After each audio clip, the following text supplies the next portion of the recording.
It was the Monday after the 4th of July holiday in Helena, Montana. It was the kind of day that makes you realize why they call the state Big Sky Country.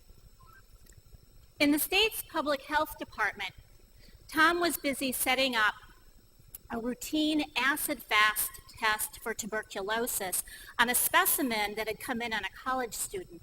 It had arrived the day before from a hospital emergency room in a very small town.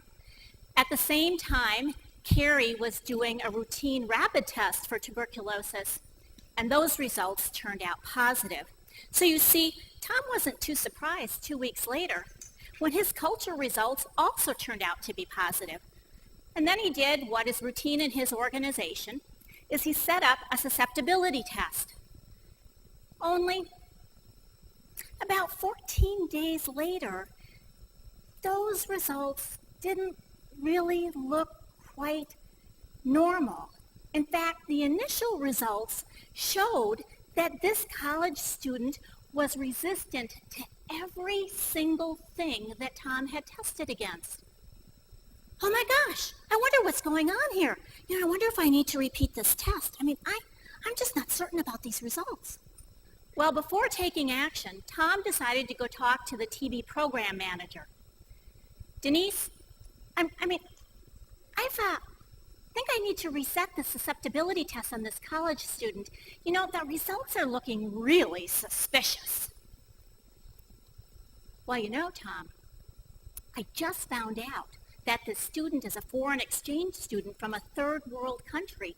So, it's possible that it's a resistant tuberculosis. Well, Denise didn't need to say anything more, and Tom was off. He went to go find Susie Zanto, who heads the department. And you know what? Within an hour, they had polled societies like ASCLS, and they discovered that there was a laboratory that did molecular testing for tuberculosis. And you know what? Within a week, they got back the test results. But guess what?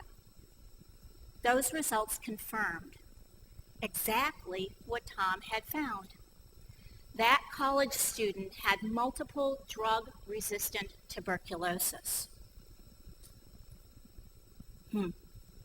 So the next thing that they did was they had to inform the public health nurses in the small town in which the student resided. They got her the treatment that she needed very, very quickly because Tom had not repeated the tests. And you know what? They were instrumental in keeping her in Montana until it was safe enough for her to go home. During that same time period, Susie contacted the Centers for Disease Control, and eventually they came up with the same results that Tom had. But you know what they told her? They told her how proud they were that her staff did exactly everything they needed to do, and that they didn't sit on those test results and wait for them to be repeated. So think of how the staff felt when they heard all of this information. Everybody is feeling pretty good about what had happened. And Tom, well, he was really happy because everything had happened very, very quickly, and he was able to impact this college student's life. And you know what's even more exciting? When this student went home to her native country, she went ahead and started helping tuberculosis patients take their medications and help them follow up on their care. All in all, wouldn't you admit? Pretty big success story, isn't it? Absolutely. But as time would have it, September passed, and then October, and November, and December, and January, February, and March. Remember Denise, the TB program manager? Well, Susie, in April, went to one of her bureau meetings, and she heard Denise mention that she planned to give an award in May to those 2 public health nurses for all their diligent and hard work. Well, think about it.